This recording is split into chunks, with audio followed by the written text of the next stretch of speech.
अस्सलामुअलैकुम viewers, welcome to all of you on my YouTube channel cric chat. मैं उम्मीद करता हूँ आप सब खैरियत से होंगे। व्यूवर्स, जैसा कि आप जानते हैं कि चैंपियन ट्रॉफी इख्तिताम पजीर हुई, लेकिन सीरीज क्रिकेट चलती रहेगी। अब पाकिस्तान ने टूर करना है न्यूजीलैंड का। कल पाकिस्तान की टीम रवाना हो रही है और विदाउट बैटिंग कोच रवाना हो रही है। और न्यूजीलैंड ने भी अपने स्काउट का अनाउंस कर दिया है, कुछ चेंजेस किए हैं न्यूजीलैंड ने, कुछ नए लड़के ऐड किए हैं। तो देखना है कि क्या पाकिस्तान जो है वो इस पोजीशन में है कि वो उनकी टीम को टफ टाइम दे पाएगा। और इसके साथ साथ हम बात करेंगे कि इंजमामुल हक क्यों गुस्सा हुए सुनील गावस्कर की स्टेटमेंट पर, और वो स्टेटमेंट क्या थी। और साथ ही साथ देखेंगे कि हैरी ब्रूक ने क्यों आईपीएल से अपना नाम विड्रॉ किया, और मोहम्मद हफीज ने 90s के प्लेयर्स के बारे में क्या स्टेटमेंट दी। आज की जो हमारी वीडियो है इस पर हम सारी चीज़ों पर डिस्कशन करेंगे। अगर सबसे पहले हम बात का आगाज़ करें और गुफ्तगू करें कि न्यूजीलैंड ने ज़ाहिर है स्काउट का अनाउंस कर दिया है, और जिस तरीके से प्लेयर्स के नाम सामने आए हैं कि उसमें ज़ाहिर है रचिन रविंद्रा तो नहीं है, और विलियमसन वैसे ही T20 से कोई खातर लगाव नहीं रखते या इतना कोई खास खेलते भी नहीं अब वक्त के साथ साथ। फिन एलन है जो पाकिस्तान के लिए खतरा साबित हो सकते हैं। उन्होंने रिसेंट मैचेस में आओ और बताया आपको याद होगा लास्ट टाइम भी फिनाले ने हमें हमारे अगेंस्ट बड़ी ज़बरदस्त बैटिंग की थी। हर मैच में बड़ी बेहतर खेलते हुए दिखाई तो दिए मैं थे। ये समझता हूँ उन्होंने एक मिक्स स्क्वाड दिया है कि उसमें देखिए ना, फिन एलन है, हाँ जी, ठीक है, टिम रॉबिन्सन है, ब्रेसवेल को उन्होंने कैप्टनसी दी है, डैरेल इसके मिचेल अलावा है, डैरिल मिचेल है, मार्क ठीक चैपमैन है, है। और टिम साइफर्ट है, हाँ जी, ठीक है। बॉलिंग में अगर आप देखें तो मैट हेनरी फोर्थ और फिफ्थ T20 के लिए अवेलेबल होंगे। इसके अलावा विलियम रॉर्की हैं, हाँ जी, जैकब काइल डफी है, जेमिसन है, जैकब डफी हैं, बेन एश सीयर्स सोली है। हैं, बेन सीयर्स है, तो तो मिक्स है। और अब T20 में यही होते हैं न्यू अब कमर। इस स्क्वाड को देखते हुए और पाकिस्तान की हरकत को देखते हुए आपको क्या लगता है कि पाकिस्तान उन्हें कोई टफ टाइम दे सकेगा? 5 T20 मैचेस खेलने हैं हाँ जी, पाकिस्तान ने। पाँच पाँच। और ये इस लिहाज से भी बड़े इंपॉर्टेंट है कि देखें, अगले साल 2026 में आपने इंडिया में जाना है या श्रीलंका में जाना है। आपने ज़रा श्रीलंका ही जाएंगे T20 वर्ल्ड कप खेलने के लिए। तो उससे पहले जो आपकी जो प्रिपरेशन है उसके लिए ये 5 T20 और उसके बाद 5-7 T20 आपने और खेलने होंगे। तो 10-12 T20 से ही आपने अंदाज़ा करना है कि आपके कौन से लड़के जो हैं वो सूट करेंगे। तो उस लिहाज से मैं समझता हूँ बड़ी इंपॉर्टेंट सीरीज नहीं है ये। हाँ जी, इंपॉर्टेंट सीरीज है क्योंकि अब आता सीरीज आपको पता T20 फॉर्मेट की होंगी, क्योंकि अब जब next year T20 world cup रखा हुआ आईसीसी ने, तो आपको पता है जब कोई टूर्नामेंट आने लगता है, या ओडीआई हो 50 ओवर का हो या T20 हो, तो उस पर उसके मैचेस खेले जाते हैं। आप इससे अंदाज़ा लगाएं कि एशिया कप भी T20 फॉर्मेट पे खेला जाएगा। वो भी ऐसे ही खेला जाएगा, पहले भी एक दफा खेला गया नो डाउट, तो इस बार भी खेला जाएगा। तो इसलिए पाकिस्तान को ये है, जैसा कि आपने बताया, सलमान अली यहाँ कैप्टन है, वाइस कैप्टन शहजाद खान है, और शहनशाह अफरीदी भी है मेरे ख्याल T20 फॉर्मेट, हारिस रऊफ भी है।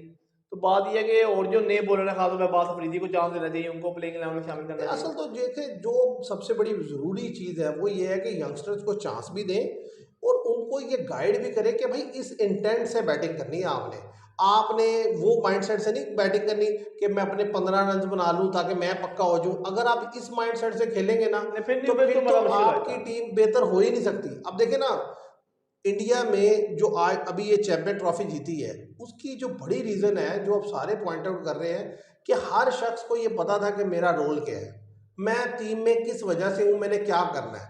रोहित शर्मा को पता है मैंने टॉप ऑफ द ऑर्डर कैसे खेलना है, ठीक है। हाँ जी, उनके साथ शुभमान गिल को पता है कि भाई मैंने रोहित शर्मा के साथ जब खेलना है तो मैंने आराम सुकून से खेलना है। विराट कोहली को पता है मैंने इनिंग्स को कैसे कैरी करना है। श्री अय्यर को पता है कि मिडिल ऑर्डर में मेरे इनिंग्स को फिनिश कैसे करना है। केएल राहुल को पता है मैंने क्या, मतलब एक एक शख्स को, एक एक हाँ जी, बॉलर को उन्होंने पता है मेरा रोल क्या है। तो इसी तरह पाकिस्तान की जो टीम गई है, अब इसमें जो यंगस्टर्स हैं उनको एक तो ये लाइसेंस देना चाहिए कि भाई आप फ्रीली क्रिकेट खेलें और हाँ जी, कैलकुलेटेड रिस्क लें, आप शॉट्स खेलें। और उसमें अगर आप लूज कर जाते हैं, आप विकेट थ्रो कर देते हैं या आप आउट हो जाते हैं तो कोई बात नहीं, नेक्स्ट T20 में फिर आप जाएं। आप अपना ये माइंडसेट डेवलप करें कि आपने रन्स के लिए जाना है, हाँ आपने जी, स्ट्राइक रेट इंप्रूव करना है। ये नहीं है कि जी मैंने जगह पक्की करनी है तो लिहाजा मैं 25 रन बना लूँ 20 गेंदें खेल के, या 25 रन बना लूँ 25 गेंदें खेल के। भाई नहीं नहीं, वो T20 में अगर आप ये अप्रोच रखेंगे तो फिर तो आगे आ ही नहीं सकते आप। ऐसा ही है। और अब जितनी एडवांस क्रिकेट हो गई है, बड़ा मुश्किल है। पाकिस्तान जो है कंसिस्टेंट हो, पता T20 सीरीज भी पीछे पाकिस्तान को डिफीट का सामना करना पड़ा। ओडीआई तो छोड़ देना, टेस्ट तो T20 में भी अब T20 कंसिस्टेंट। तो आप देखें, आप जीत ही नहीं रहे। हाँ जी, आप ऑस्ट्रेलिया में T20 हार गए, आप साउथ अफ्रीका में T20 हार गए, और उसकी बड़ी वजह यही है कि जिस तरह लॉन्गर फॉर्मेट की क्रिकेट में आपको ये इशू है ना कि वो विकेट जहां पर रन्स बनता है तो आप दूसरी टीम्स को compete ही नहीं कर पाते। उसकी वजह ये दूसरी टीम सेट करती है 300 हाँ जी, 330 रन, आपसे होता नहीं है, ठीक है। इसी तरीके से T20 में आज जो क्रिकेट जा रही है 200 तो मायने नहीं रखता। जरा सा बैटिंग ट्रैक हो तो 200 अगले इजी बना हाँ जी, देते हैं। आराम से। आपसे 150 60 से ही नहीं बाहर जा रहे आप। और वो क्यों नहीं जा रहे? क्योंकि देखे ना, आपके कप्तान है रिजवान, रिजवान का अपना माइंडसेट डिफेंसिव है, वो इतना डिफेंसिव खेलते हैं, 50 गेंदें खेल के 60 कर दिया, 70 कर दिया। भाई T20 में आपने 50 गेंदें खेल के तो 60-70 100 लिया, 100 तो कर मतलब ये है कि आपने 10 ओवर खेल दिए। हाँ जी। अब 10 ओवर में आप 60-70 कर रहे हैं, ठीक है, तो बाकी भी फिर आगे यही कुछ ही करेंगे, तो रन तो वही बनेगा ना, 150 रन बनेगा, 160। तो वो दूसरी टीम्स के लिए अब चेज करना कोई इतना हाँ मुश्किल जी, नहीं रहा। जैसी मर्जी विकेट हो, क्योंकि वो आसानी से बासानी जो है और चेज डाउन। न्यूजीलैंड की देखें बाउंड्रीज होती है छोटी, ठीक है, हाँ उन्हें जी, अपनी कंडीशन का बेहतर से पता है। इनको पता है और जो पाकिस्तान। स्क्वाड उन्होंने अनाउंस किया उसमें अच्छे हिटर हैं, आप ये भी नहीं कह सकते, जिमी निशन भी है। हाँ जी, तो मतलब उनके पास जो टीम खेल रही है उसमें अच्छा मिक्स है, फास्ट खेलने वालों का भी और डिसेंट खेलने वालों का भी, और खासतौर पे अपनी कंडीशन में वो जबरदस्त खेलते हैं। तो ऐसी सिचुएशन में आप जाहिर है उधर जा रहे हैं, तो आप कितना कैजुअल मूड में नहीं हो सकते कि ठीक है यार कोई बात नहीं, आप जाके खेले, नए लड़के खेल रहे हैं, उन्हें भी नहीं पता चल रहा मैं हमने कैसे खेलना है। नहीं नहीं, वो तो बड़ा मसला है। फिर तो बात फिर वही आ जाएगी कि फिर अगर ये न्यू कमर परफॉर्म नहीं करेंगे, फिर वो जान पूछ के फिर सीनियर को लाना पड़ेगा। फिर अगली सीजन में बाबर आजम हमें रिजवान नजर आएंगे यार T20। मैं तो इस चीज से ऊपर सोच रहा हूँ, मैं ये नहीं कह रहा कि इसे लाओ उसे लाओ, अपना माइंडसेट तो बदलो। हाँ जी, मतलब आपको अप्रोच पता है बदलो। 20 ओवर का मैच हमने खेलना है ना, तो हमने जो है वो शॉट्स खेलनी है, हमने ये टुक टुक नहीं करनी, ठीक है। हाँ जी, उसमें अप्रोच। अच्छा क्या होगा, जाहिर है जब आप तेज खेलेंगे 100-120 पे आउट हो जाएंगे, तो भाई पूरे ओवर खेल के भी तो इतना ही कर रहे हैं आप। तो मतलब अपना जो सोचने का, अपना जो खेलने का अंदाज है ना, पाकिस्तान को हाँ, वो वो बदलने की बदलना, जरूरत अप्रोच है। बदलनी पड़ेगी। अगर वो नहीं बदलेंगे ना तो आप फंसे फंसे रहेंगे। और इसी तरीके से ये देखें ना, अब आप न्यूजीलैंड जा रहे हैं, अब उसके बाद आपके T20 की सीरीज ज़्यादा से ज़्यादा एशिया कप होगा, तो आपके पास इतनी देर के बाद एक सीरीज मिलेगी आपको, यानी कि टूर्नामेंट मिलेगा जिसमें आप लड़कों को आजमा सकते हैं। उसके बाद शायद ही थोड़े बहुत T20 आपको मिले, तो इन्हीं में आपने जज करके निकाल लें कि यार कौन सा लड़का आपको मिडल ऑर्डर में बेहतर रहेगा, कौन सा टॉप ऑर्डर में बेहतर रहेगा, कौन सा नीचे आकर बैटिंग करेगा, कौन सा फास्ट बॉलर आप यूज़ करना चाहेंगे, कौन से बॉलर डेथ ओवर के लिए बेहतर है। तो मतलब कुछ ना कुछ तो करके जाए ना। अदरवाइज मुझे नहीं लगता कि न्यूजीलैंड की जो टीम उन्होंने अनाउंस की है, इस टीम से भी पाकिस्तान जीत पाएगा। आज मुश्किल होगा, 70% चांस हो न्यूजीलैंड की। बहर उनकी अपनी कंडीशन हाँ है, हाँ जी, उनके पास बॉलर बेहतर हैं और वो खेलते बेहतर हैं। लास्ट टाइम भी उन्होंने बैलेटर सीरीज में हमें T20 में बड़ा मारा था, आपको याद होगा, फिनाले ने हाँ एक में जी। 100 ही मार गए थे। 2 मैचों में, एक मैच में 100 मार गए, में 50 प्लस कर गए थे। और जिस ऐसे तरह ही। वो खेलते हैं, अटैक करते हैं, हमने देखा वन साइडेड मैच ले गए थे। अच्छा अब ये तो पाकिस्तान का है, देखें जब मैच शुरू होगा उससे पहले हम गुफ्तगू करेंगे इसके ऊपर तफसीलन। इंजमाम उल हक ने जो है वो सुनील गावस्कर की स्टेटमेंट पर गुस्सा किया। हालांकि अगर मैं स्टेटमेंट उनकी आपके सामने रखूं तो सुनील गावस्कर का ये कहना था कि इंडिया की बी टीम भी जो है ना वो पाकिस्तान की जो इंटरनेशनल साइड है से टफ टाइम दे सकती है। अब इसको पता नहीं किस कॉन्टेक्स्ट में लिया इंजमाम उल हक ने और इसको कैसे लेकर उन्होंने कहा कि जी हम कंट्री के बारे में ऐसी बात की है। तो बेसिकली कंट्री के बारे में तो बात नहीं की, बात टीम तो के बारे उन्होंने में बात की है टीम ना। के बारे में किया, और टीम की जो परफॉर्मेंस है वो सबके सामने है। आप देखें ना, मैं जितना मर्जी गुस्सा करता रहूं, रियलिटी तो चेंज नहीं हो सकती। बात यह है कि टीम जो परफॉर्म कर रही है हमारी, अगर इसको देखा जाए, और इंडिया की बी टीम से मुराद यही है ना। देखिए ना, एक टीम बॉर्डर गवास्कर ट्रॉफी खेल रही थी और एक साउथ अफ्रीका में खेल रही थी, तो साउथ अफ्रीका को उन्होंने हिलने नहीं दिया। तो कहने की बात, ये वही लड़के जो है पाकिस्तान के अगेंस्ट अगर एज ए बी टीम खेल लें, जिसमें अभिषेक शर्मा खेल रहे हो, जिसमें तिलक वर्मा खेल रहे हो, जिसमें संजू सैमसन खेल रहे हो, जिसमें सूर्या कुमार यादव खेल रहे हो, जिसमें ऋषभ पंत खेल रहे हो, अर्शदीप सिंह खेल रहे हो, ठीक है, और बॉलर दूसरे खेल रहे हो, हाँ स्पिनर जी, खेल रहे हो, वाशिंगटन सुंदर खेल रहे हो, यशविंद्रा चाहल खेल रहे हो, तो हम उन्हें भी नहीं बीट कर सकते भाई। ऐसा ही है, बड़ा मुश्किल होगा आपको। एक क्योंकि तो आप अंडर। जो हमारे पास इस टाइम प्लेयर्स का पूल अवेलेबल है और जो उनकी माइंडसेट है, उसको देखते हुए मुझे नहीं लगता कि हम इस काबिल हैं कि मतलब हम किसी भी टीम को अब जल्दी करके हराने की पोजीशन में है। सबसे पहले तो ज़रूरी ये है कि अपना माइंडसेट बदला जाए, और आपको पता हो कि आपको किस पोजीशन के लिए किस तरह का लड़का चाहिए। ये नहीं कि एक ओपनर अनफिट हो जाता है उसके बाद आपकी सारी टीम ही उड़ जाती है। हाँ जी, मतलब आप। इतने बेबस आप, ये इतना मतलब आपका टैलेंट यानी कि लो लेवल है कि यार एक लड़का अनफिट होता है आपकी सारी टीम ही उड़ जाती हाँ जी, वो आप देखे ना कि आप खुशदिल शाह को फिर आपने प्रेफर कर लिया। अब ये न्यूजीलैंड जाकर मुझे नहीं समझ आती, पहले भी एक दो गए थे, आपको पता है, उधर वादे तौर पर इन्होंने है। स्टार्ट यार किया। नीचे वो मसला ये है कि खुशदिल शाह को आप इसलिए नहीं कह सकते, यहाँ पर उसे मौका मिला, वो दोनों मैचेस में रन कर गया, सीधी सी बात है। बॉलिंग भी डिसेंट की उसने। तो अब जाहिर है जब आपने उसे अनाउंस किया था उसका वहाँ जाना ही यहाँ बनता ही था, आप उसे निकाल ही नहीं सकते। हाँ, फ़हीम अशरफ वाला मुझे शॉकिंग इसलिए है कि वो यहाँ पर भी शॉकिंग था कि पहले अनाउंस क्यों किया जब खिलाना नहीं था। हाँ जी, अब उधर ठीक भी है, ले अब गए। उधर लेके जा रहे हैं तो पता चल जाएगा, उधर चले खिलाएंगे तो भी नजर आ जाएगा कि भाई क्या खिलाते हैं। तो बेसिकली आप क्या समझते हैं कि इंजमाम को, मेरा ख्याल है बात नहीं समझ आई उनकी। हाँ जी, कि वो बस एक गुस्सा करके उन्होंने तो टीम पे बात की है। और जो रिसेंट परफॉर्मेंस आप देखेंगे 2024 के वर्ल्ड कप में, आप लीग मैच में बाहर हो गए, यूएसए से हार के बाहर हो गए, ठीक है, इंडिया से हार गए, अब फिर आपकी परफॉर्मेंस जो दिन ब दिन गिरती चली जा रही है तीनों फॉर्मेट में। तो इस वजह से उन्होंने कहा है, उसमें कोई शक नहीं है कि इंडिया की बी टीम भी हमारे जो प्रीमियर टीम है उससे बेहतर है। लड़के जिस तरह परफॉर्म करते हैं, जिस तरह उनका कॉन्फिडेंस लेवल है, जिस तरह खेलते हैं, तो वो आसानी से जो हमें किसी भी न्यूट्रल वेन्यू पे डिफीट दे सकते हैं। और दूसरी साथ ही साथ अगर हम बात करें कि हैरी ब्रूक ने जो अपना नाम आईपीएल से विड्रॉ किया, इसको कैसे देखते हैं? हैरी ब्रूक ने यही कहा है जी, मैं अपनी अब नेशनल टीम की तरफ से खेलूंगा। पहले भी पिछले साल भी नहीं आए थे, तो इस बार भी उनकी ऑप्शन में सिलेक्ट हो गई थी। पिछली बार मेरे ख्याल से हैदराबाद की तरफ से थे, इस बार दिल्ली कैपिटल ने उनको खरीदा था। तो अब भी उन्होंने कहा जी, अब ये है कि जहाँ तक बीसीसीआई ने जो रूल पास किया है उसके मुताबिक 2 साल का उनके ऊपर बैन लग जाएगा। और अब ये जब भी ऑप्शन होगी तो उसमें टीम्स को पता चल जाएगा कि यार ये तो प्लेयर आते नहीं है, अब या तो ये बिकेंगे नहीं या अनसोल्ड ही रहेंगे।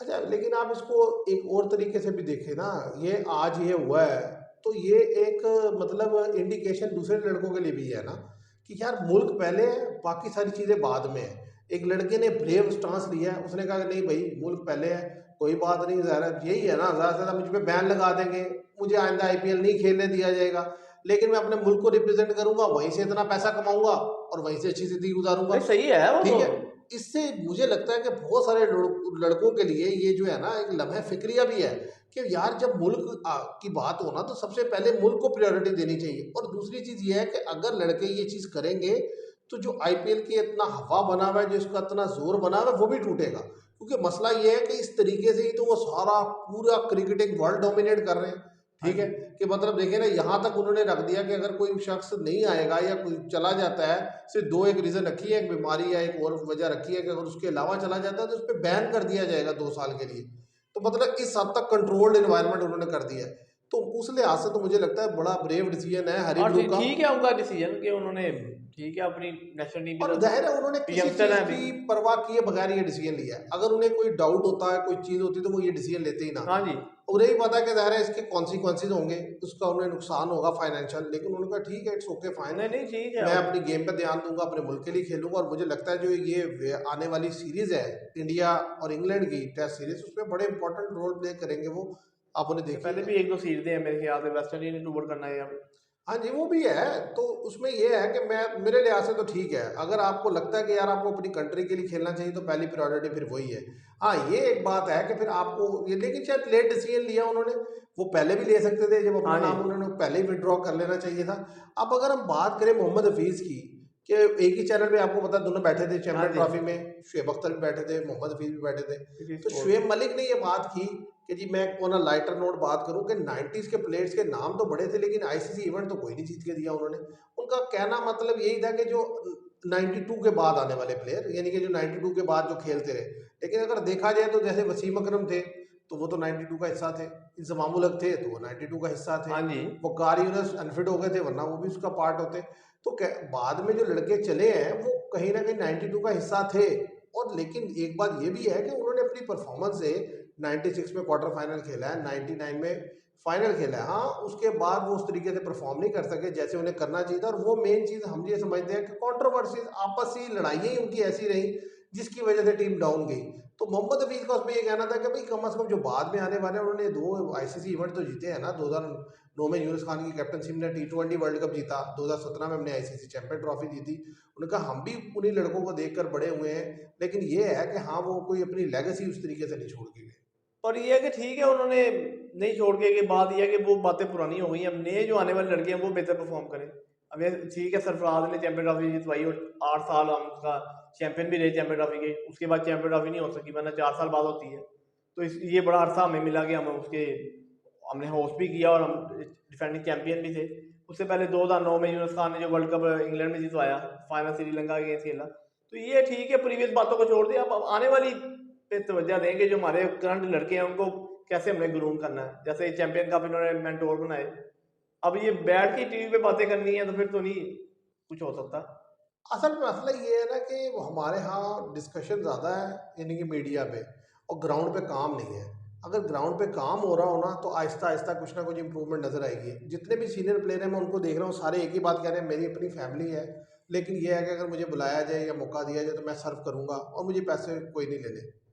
यार मुझे नहीं समझ लगती कि मतलब एक तो वो है ना कि जो आप मतलब, यानी कि आपको पीसीबी ऑफिशियली बुलाए, लेकिन आप अनऑफिशियली प्राइवेटली जो है वो निचले लेवल पर काम करें, आप लड़कों को ग्रूम करें, तो उसमें मुझे नहीं लगता कि कोई आपको मतलब रोक देगा कि यार आपने ये नहीं करना। हाँ, उन लड़कों को ऊपर आने में थोड़ी मुश्किल हो सकती है कि यार वो अगर सिफारिश के बगैर नहीं आते, लेकिन अगर वो अच्छा खेलेंगे तो एक ना एक दिन सामने आ हाँ जी, जाएंगे। आ जाएंगे। और जब आप देखिए ना, इस आपका क्रिकेटर है, ये कहीं भी किसी भी चैनल पे आकर बात कर सकते हैं कि जी हमने ऐसे टैलेंट निकाला है, और पीसीबी जो है वो नई स्टांस ले रहा है ये चीज और कर। आप ये देखें कि जब ये जो चैनल पे बैठे हैं सारे, अब ज़ाहिर है अपनी टीम तो बाहर हो गई थी पहले ही 4-5 दिन में, तो वो डिस्कशन आपस में जब करते रहे तो बस उसके बाद ब्लेम गेम में ही हाँ रहे जी। एक दूसरे पे कि 90s के क्रिकेटर ऐसे खेलते थे, वो फलां ऐसे खेलता था, ये लड़के ऐसे खेलते हैं, कोई जुगते लगाते रहे। तो बात ये है कि देखिए, मैं पहले भी एक बात की थी कि हम है ना, हम एज अ यूट्यूबर बात करते हैं, ठीक है, हमारा यही इतना ही हाँ रोल है, जी। लेकिन ये लोगों के पास इतना असर और सूख है कि ये ग्राउंड लेवल पर जाकर काम कर सकते हैं, तो इन्हें डिलीवरेंस देनी चाहिए,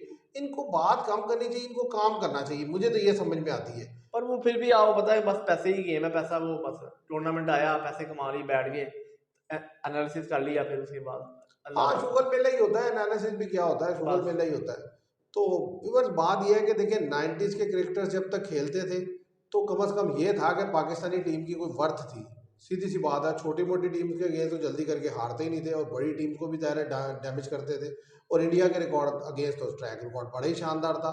लेकिन जब से अब ये आगे चलते चले गए हैं, 2011 के बाद वाली क्रिकेट में तो हम डाउन ही डाउन है।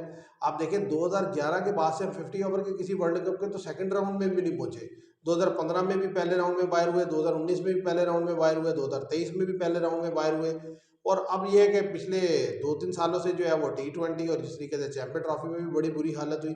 तो बात यह है कि हमें अपनी प्रॉब्लम्स को एड्रेस करके उसे बेहतर करना होगा और उसमें सबको अपना रोल अदा करना होगा, जितने भी लोग हैं, तब जाके जो है वो बेहतरी आएगी, और ख़ास तौर पे पॉलिटिकल इन्वॉल्वमेंट ख़त्म करनी होगी, अदरवाइज जो है बेहतरी नहीं आ सकती। तो आज के लिए इतना ही, मैं उम्मीद करता हूँ आपको वीडियो पसंद आएगी। Thank you very much.